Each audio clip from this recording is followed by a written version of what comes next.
Bismillahirrahmanirrahim. Assalamualaikum warahmatullahi wabarakatuh. Alhamdulillah wa syukurillah. Asyhadu an la ilaha illallah wa asyhadu anna Muhammadan abduhu wa rasuluhu la nabiyya ba'da. Allahumma shalli ala sayyidina Muhammad wa ala alihi wa sahbihi ajmain amma ba'd. Insan muda, selamat pagi semuanya. Bagi insan muda yang sudah siap menaklukkan dunia di hari Senin.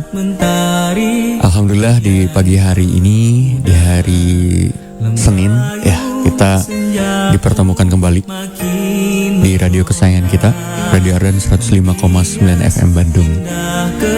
Di hari Senin ini, alhamdulillah kita masih bisa menghirup udara segar. Itu artinya Allah masih memberikan kita kesempatan untuk memperbaiki banyak hal dan untuk bisa mempersembahkan karya terbaik, khususnya untuk Allah Subhanahu wa Ta'ala. Insan muda, 1 jam ke depan Sofyan akan temenin insan muda dalam kajian nuansa pagi Ardan. Sofyan seperti biasa akan ngajakin insan muda kembali ke masa lalu. Kita akan melihat kisah kehidupan orang-orang di masa lalu, sebagaimana kita akan melihat sepertiga sejarah dari Al-Quran, di mana sejarah ini Allah memang suguhkan kepada kita sebagai pelajaran, gitu ya, agar kita menjadi orang yang lebih bijaksana, agar kita menjadi orang-orang yang lebih dewasa.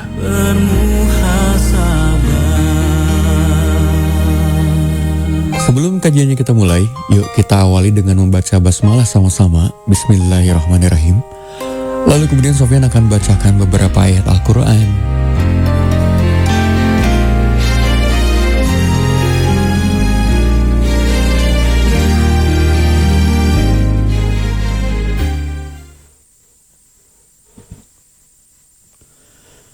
A'udzu billahi minasy syaithanir rajim.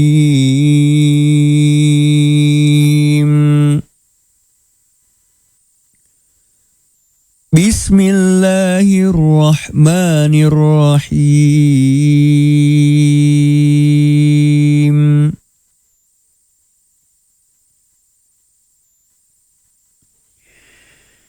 Innamat taubatu 'ala Allahi lilladzina ya'maluna as-su'a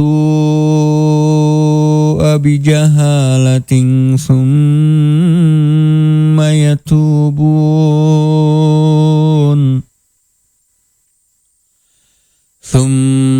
yatubuna min qaribin faulaika yatubullahu alaihim wa kana Allahu aliman hakima. Walaisatit taubatu lilladzina ya'maluna as-sayyi'at hatta idza hadara ahadahumul mautu qala inni tubtul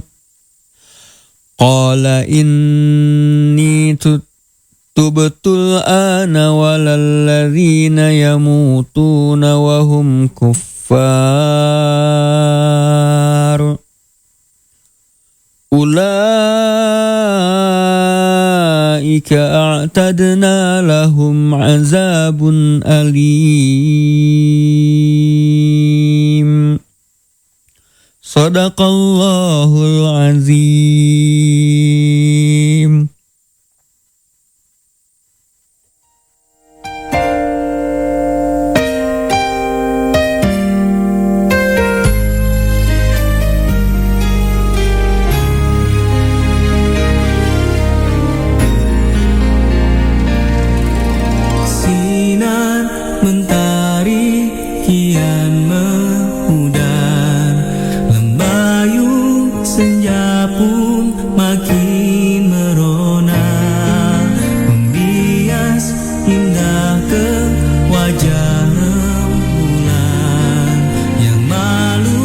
Malu menyapa sang malam.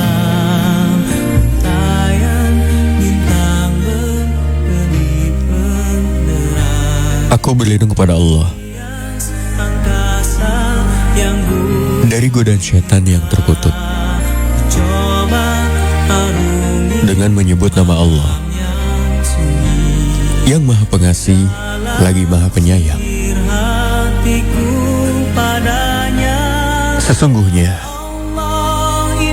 taubat yang pasti diterima Allah itu hanya bagi mereka yang melakukan keburukan karena kebodohan, kemudian mereka segera bertobat. Merekalah yang Allah terima tobatnya. Allah Maha Tahu lagi Maha Bijaksana. Tidaklah tobat itu diterima Allah bagi orang-orang yang melakukan keburukan, sehingga apabila datang ajal kepada seorang di antara mereka, barulah dia mengatakan, saya benar-benar bertobat sekarang. Tidak pula bagi orang-orang yang meninggal dunia sementara mereka di dalam kekufuran. Telah kami sediakan azab yang sangat pedih bagi mereka. Maha benar Allah dengan segala firman-Nya.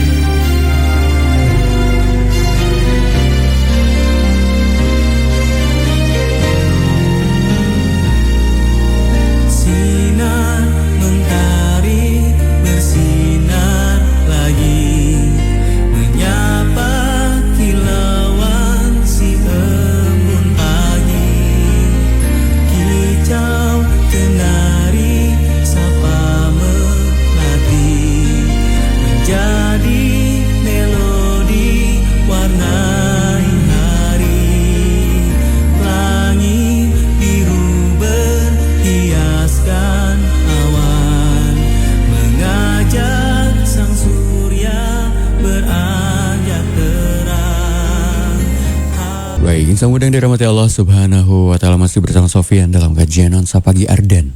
Di pagi hari ini kita akan melanjutkan pembahasan tentang dinasti Mamluk, ya. Sebuah dinasti yang menarik untuk kita kaji di dalam sejarah peradaban Islam. Nah, insan muda, dinasti Mamluk ini sebagaimana yang sudah kita ketahui, ya, karena memang beberapa minggu ke belakang kita sudah membahasnya.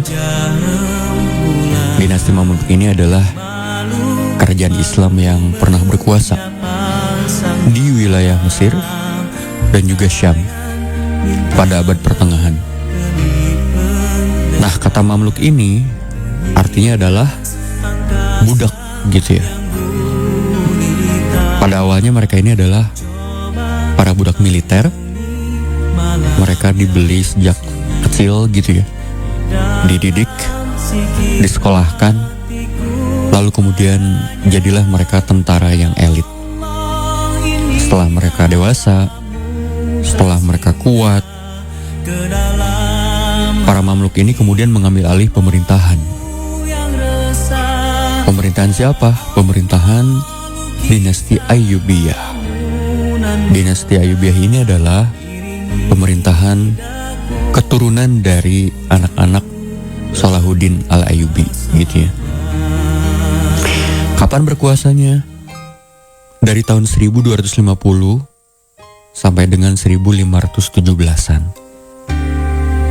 Ibu kotanya ada di Kairo, yaitu di Mesir, ya. Nah, insan muda, dinasti Mamluk ini pun itu terbagi menjadi dua, gitu ya. Yang pertama dinasti Mamluk Bahari. Mereka ini banyak berasal dari bangsa Turki Kipchak, ya.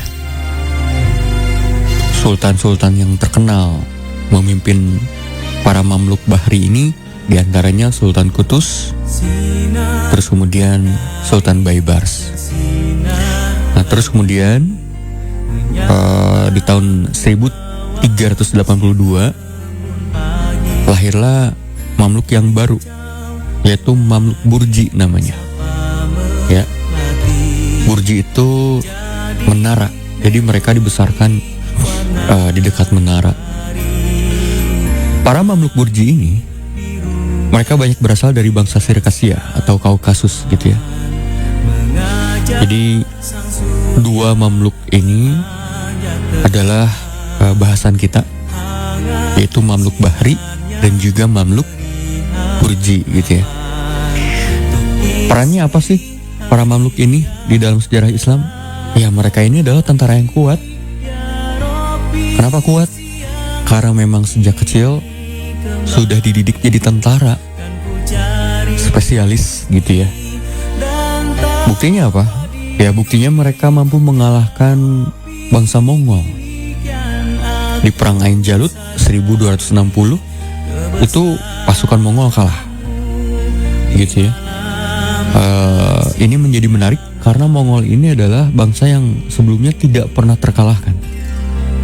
Tapi di hadapan pasukan Mamluk, bangsa Mongol ini harus bertekuk lutut gitu ya.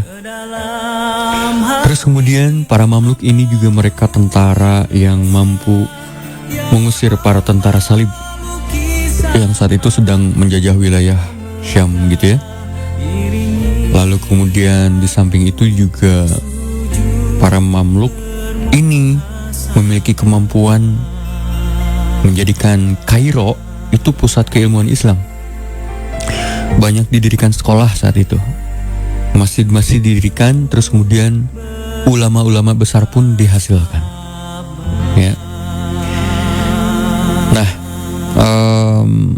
lalu kemudian sistem pemerintahannya. Para budak Mamluk ini mereka nggak suka gitu ya pemerintahan itu atau kekuasaan itu turun-temurun. Maka para budak Mamluk ini mereka mengusahakan sistem pemerintahan itu dipegang gitu ya, dikendalikan oleh orang-orang yang memang mampu, oleh orang-orang yang berkompeten gitu ya. Dan saat itu Sultan atau pemimpin mereka itu dipilih dari siapa saja yang paling kuat, paling berpengaruh, ya udah dia naik jadi sultan gitu ya. Nah, sehingga sering kali terjadi perebutan gitu ya. Karena kunci untuk bisa berkuasa itu adalah kekuasaan. Ya kekuasaan ini jadi rebutan saat itu. Bahkan sampai saling bunuh gitu ya. Tapi negara tetap bertahan lama gitu ya. Kenapa? Karena ada ilmu di sana. Sekalipun mereka rebutan kekuasaan, mereka masih bisa berpikir dengan akal yang sehat. Negara mau dibawa kemana dan bagaimana harus menjalankan negara ini gitu ya di zaman itu. Nah, namun di tahun 1517 dinasti Mamluk ini dikalahkan oleh pasukan Turki Utsmani ya, atau yang biasa disebut dengan Ottoman. Mesir saat itu kemudian menjadi bagian dari kekhalifahan Utsmani gitu ya.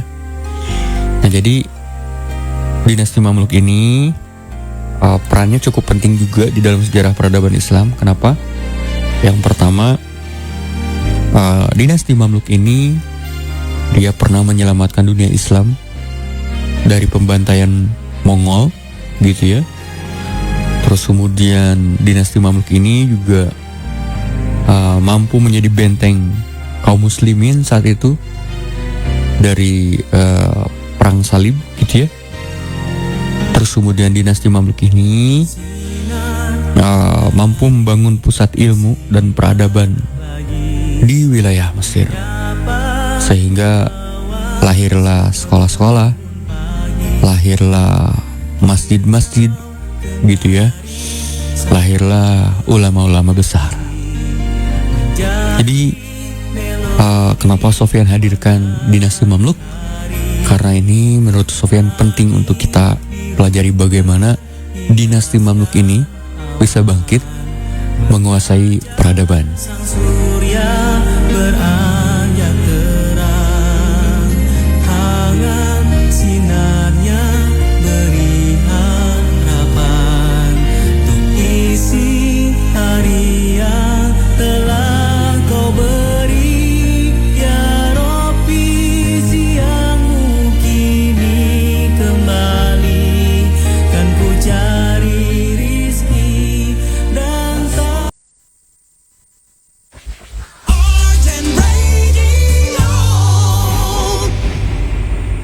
Allahu Akbar, Allahu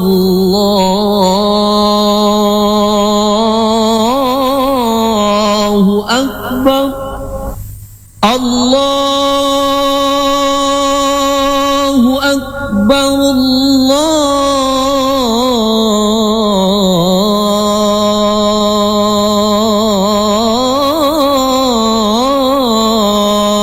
Allahu Akbar. Asyhadu an la ilaha illallah.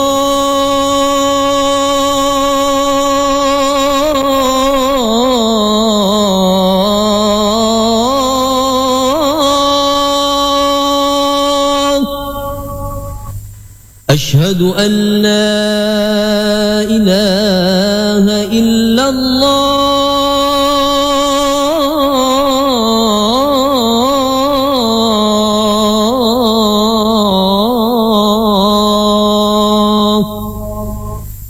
Asyhadu anna Muhammadar Rasulullah.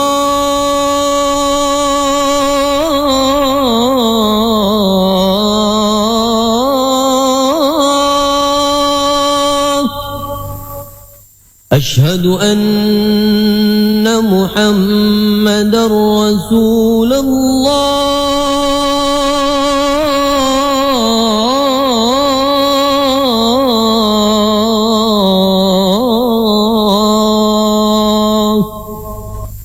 Hayya 'alas salah.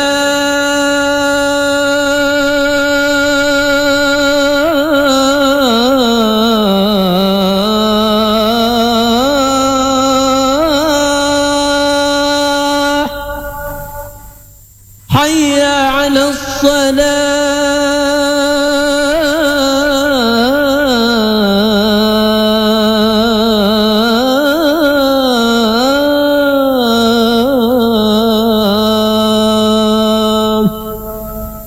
Hayya 'alal falah.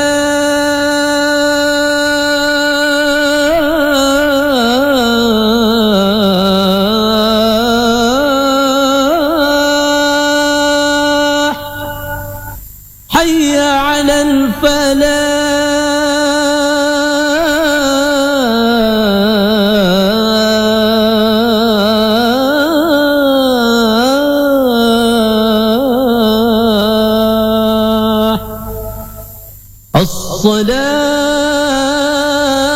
As-salatu khairum minan naum. As-salatu khairum minan naum. Allahu Akbar, Allahu Akbar. La ilaha illallah.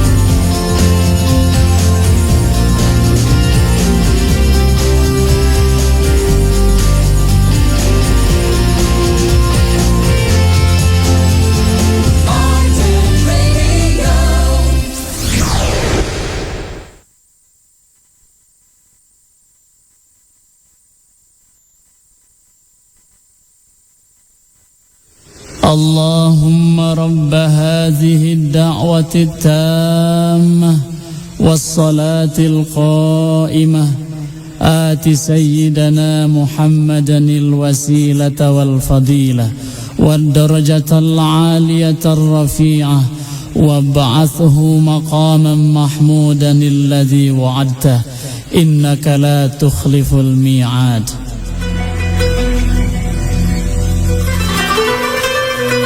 Ya Allah, Zat pemilik panggilan sempurna ini dan salat yang didirikan, berikanlah al-wasilah kepada Nabi Muhammad sallallahu alaihi wasallam, juga keutamaan dan kedudukan yang tinggi lagi mulia. Serta bangkitkanlah ia ya Allah pada tempat yang tinggi dan terpuji yang telah Engkau janjikan kepadanya. Sesungguhnya Engkau ya Rabb tidak pernah menyalahi janji.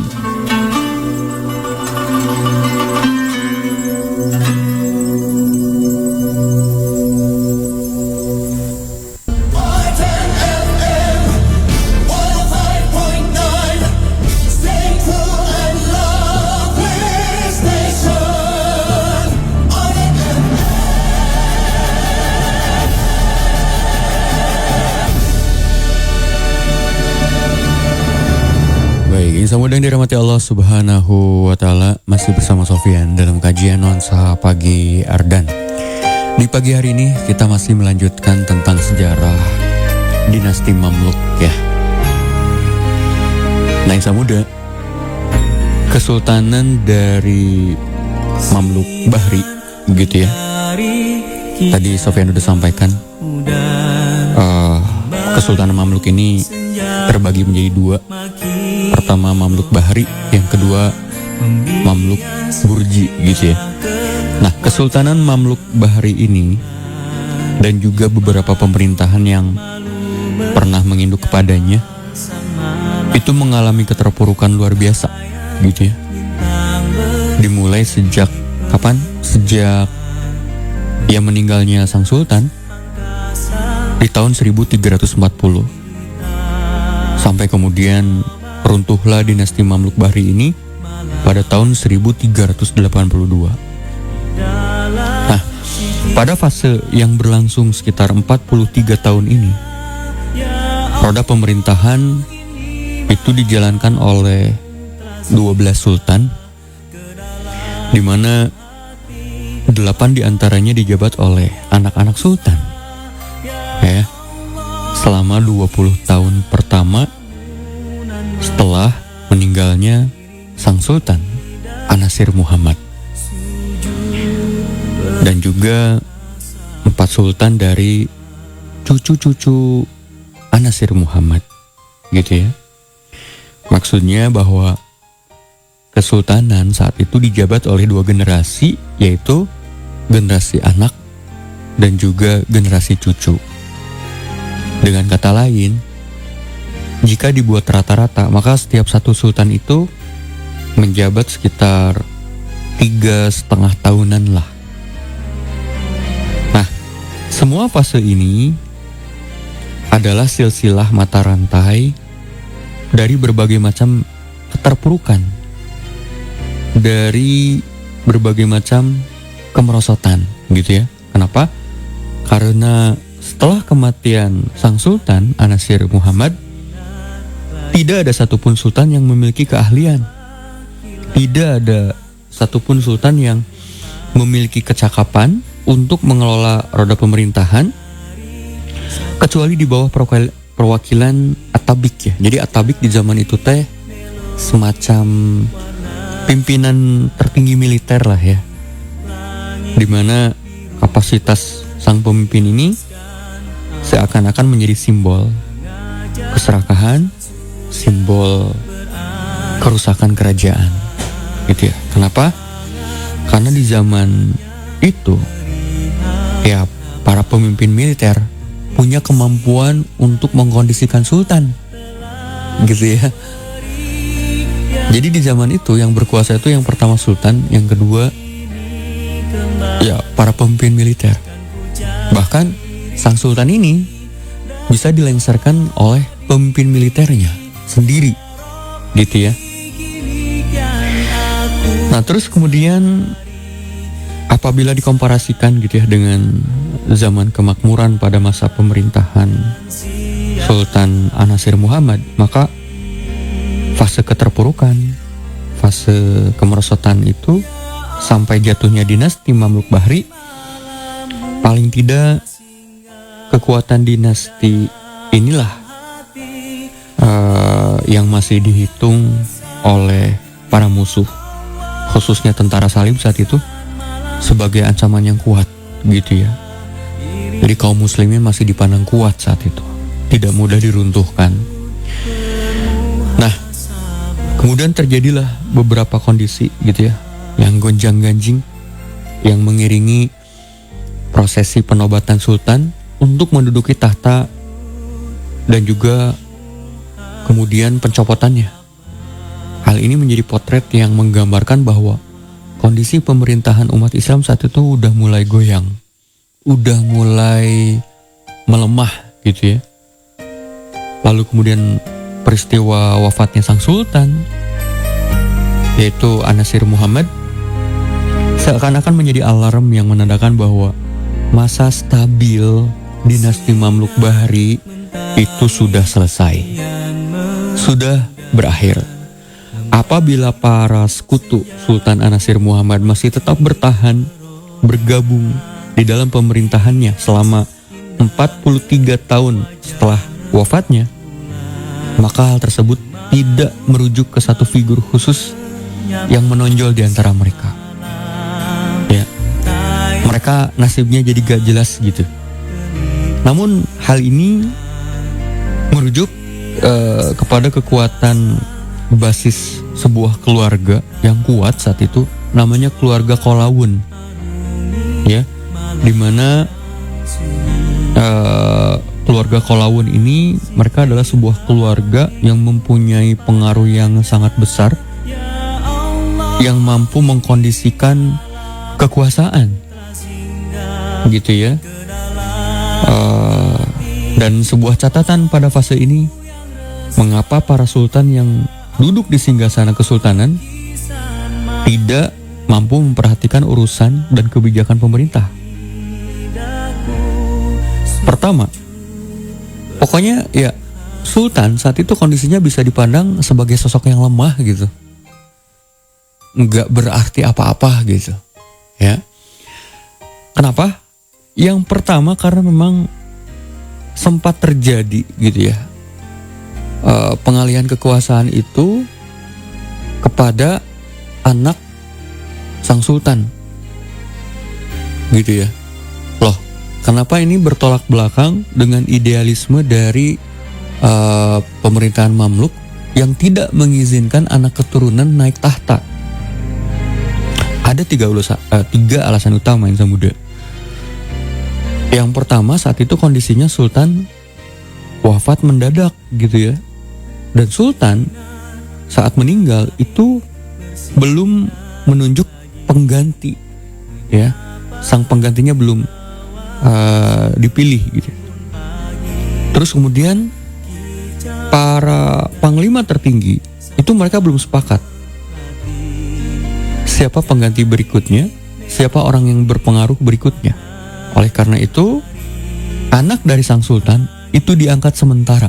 Nah, diangkat sementara gitu ya. Kenapa? Ya agar negara nggak kosong dari kekuasaan.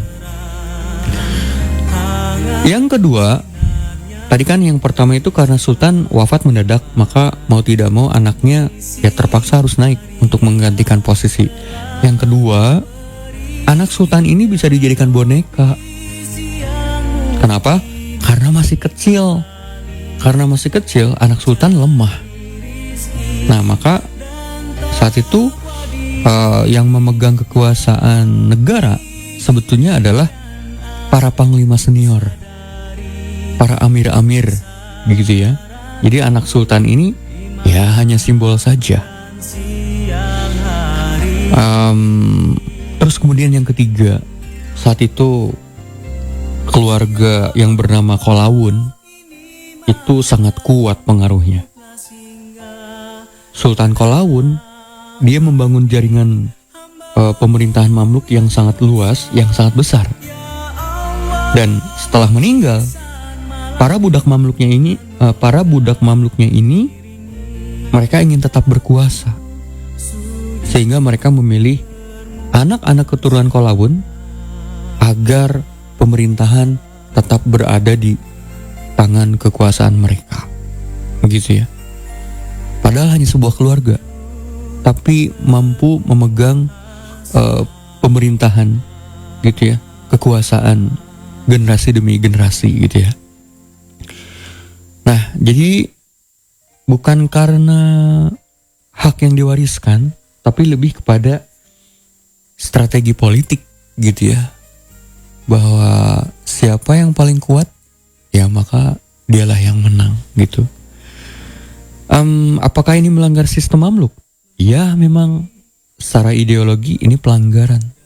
Tapi ternyata saat itu diterima oleh para petinggi Mamluknya gitu ya. Kenapa? Karena negara itu butuh kondusif, butuh aman, butuh stabil. Terus kemudian saat itu para tentara juga setuju. Terus kemudian para ulama juga memberikan restunya saat itu. Jadi Mamluk Bahri ini tidak menganut sistem dinasti, di mana jabatan diturunkan kepada anak keturunan gitu ya.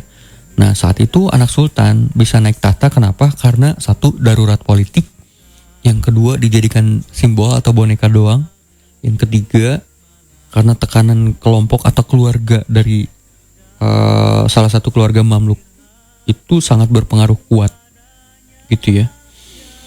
Nah, namun memang tetap kekuasaan itu diatur oleh para amir senior, para panglima senior gitu, insan muda ya.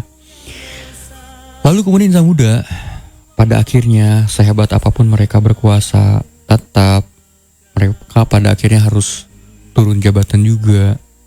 Tidak hanya turun jabatan, tetapi turun nyawa juga. Maksudnya sehebat apapun kita, pada akhirnya semuanya akan berakhir. Terus kemudian catatan dari sejarah ini, dari para ulama, hati-hati ketika kita sedang menjabat gitu ya. Karena ya pertama harus dipertanggungjawabkan kepada Allah. Yang kedua, apabila kita menjadi seorang pejabat, sikap kita baik kepada rakyat, ada masa di mana kita sudah nggak menjabat lagi, rakyat akan melayani kita. Tapi kalau di masa menjabat kita sombong sama rakyat gitu ya, ketika jabatan kita habis, ya rakyat tidak akan peduli sama kita. Jadilah orang yang penyayang, orang yang bijaksana di saat menjabat ataupun tidak menjabat, agar kita disayangi oleh banyak orang. Gitu ya. Itu aja pesannya untuk kisah pada pagi hari ini. Oke, insan muda, Sofyan pamit undur. Insya Allah kita ketemu lagi esok hari ya. Mudah-mudahan Kang Eko bisa hadir untuk melanjutkan kisah Nabi Muhammad SAW. Billahi taufiq wal hidayah. Assalamualaikum warahmatullahi wabarakatuh.